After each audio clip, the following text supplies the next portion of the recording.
tidak peduli siapa dia, mau ketua, mau kepala, kalau dia memang melakukan satu perbuatan melanggar hukum atau melawan hukum, maka hukum itu akan ngejar dia.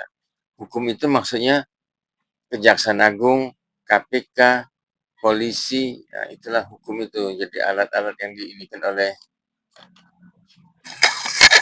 siapapun yang melakukan perbuatan melawan hukum, saat ini dikejar oleh hukum itu sendiri. Dibilang walaupun dia penegak hukum sendiri, anggap dirinya kebal, itu nggak ada lagi namanya imunitas terhadap hukum itu. Sekarang zaman sudah berubah, tuh nggak ada orang yang kebal hukum.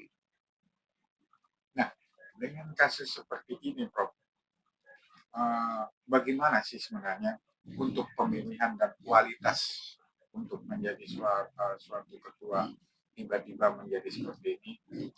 Seperti apa kualitas? Jadi kita di Indonesia atau orang Indonesia atau pejabat Indonesia ujung-ujungnya banyak mikir urusan kantong dia sendiri, Pak.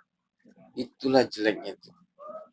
Siapapun jadi pejabat, siapapun jadi pemimpin, kebanyakan mereka mikirin uang yang akan masuk ke kantong dia, Pak. Bukan mikiran untuk negara, bukan mikiran untuk orang lain.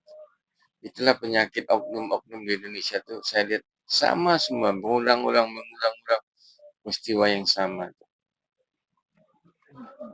Nah, jadi kualitas yang seperti apa nih, Prof, supaya tidak terjadi lagi, Prof? Saya rasa untuk memperbaiki kualitas tuh sangat sulit tuh. Mengapa? Karena kejadian-kejadian sebelum-sebelumnya tuh tidak pernah ditindak dengan mendapat hukuman yang punya efek jerah, Pak. Efek jerah itu boleh dibilang sudah tidak ada, Pak. Jadi kalau efek jerah orang sudah nggak takut, nggak peduli lagi, dia hantam promo aja. Efek jerahnya nggak ada. Coba kalau tindak pidana korupsi, dituntut mati, dihukum mati, mikir orang mau melakukan tindak pidana korupsi itu. Ini nggak ada. Jadi kalau menurut Prof sendiri atas kasus ini evaluasi yang seperti apa nih, Prof, agar ombudsman ke depan lebih kuat dan bersih, Prof? Ya dia mesti banyak belajar. Banyak belajar dengan kejadian-kejadian yang sudah lewat, dengan peristiwa-peristiwa yang memang bagus untuk dicontoh atau yang tidak bagus dibuang. Itu mesti, dan dia menuntut sesuai dengan undang-undang yang, misal undang-undang tindak pidana korupsi, undang-undang apa tuh, yang undang-undang tindak pidana korupsi, undang-undang gratifikasi, itu mesti diterapkan semua tuh.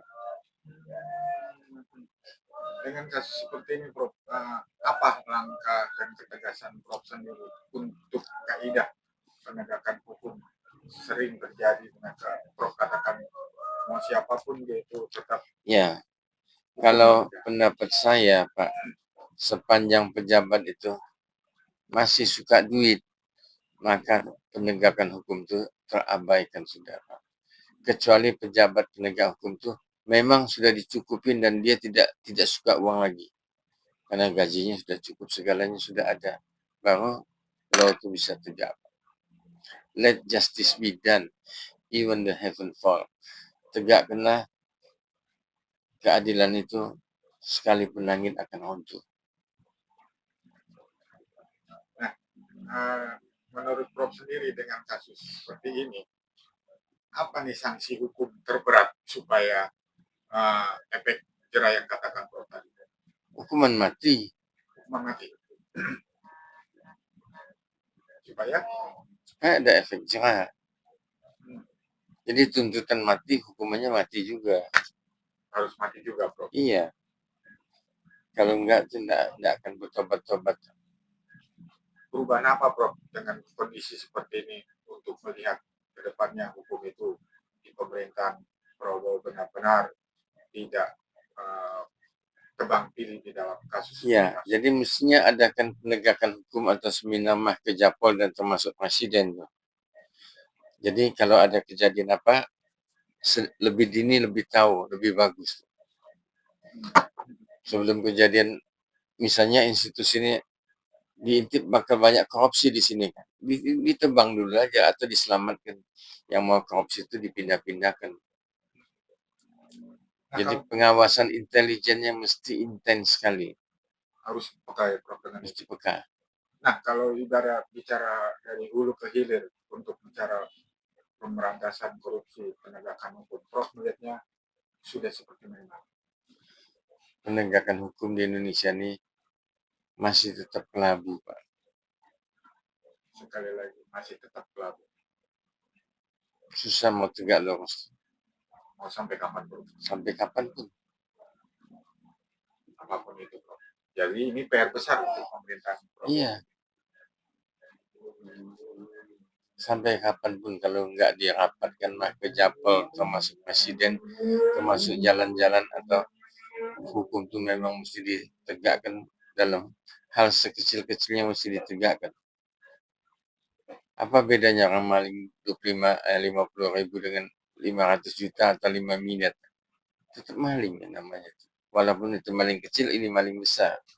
Hukumannya tetap sama. Closingnya, Prof. Dengan kasusnya seperti ini, pandangan dan ketegasan Prof untuk hukum sendiri sini setidaknya mencoreng. Ya, contohnya aja Menteri Agama. Hanya takut. Ditahan oleh KPK. Atau bisa tahanan rumah KPK tuh. Mau ngomong kemana lagi kita? Itu institusi lembaga yang paling tinggi. Yang paling kejam dulunya. Sekarang ini sudah nggak kejam, sudah tumpul. Apa yang terjadi itu, Prof? Malah KPK memberikan tahanan rumah kepada Yakul. Nggak pernah dulu-dulunya KPK tuh ngasih tahanan rumah. Begitu ditahan oleh KPK nggak bisa pulang langsung. Sampai ke sidang. Hakim mau nahan perubahan atau penggantian tahanan dari tahanan hutan menjadi tahanan kota atau menjadi tahanan rumah aja nggak berani. Nah, Prof sendiri miris dengan kasus dengan Ombudsman ini. Ya, itu kalau dia memang ada dia ngatur masalah proyek-proyek tambang tuh, ya dia rasakan aja tuh apa yang dia buat. Hukumannya, Prof, tetap Prof katakan tadi Mati. hukuman mati. Iya. Oke, terima kasih, Prof.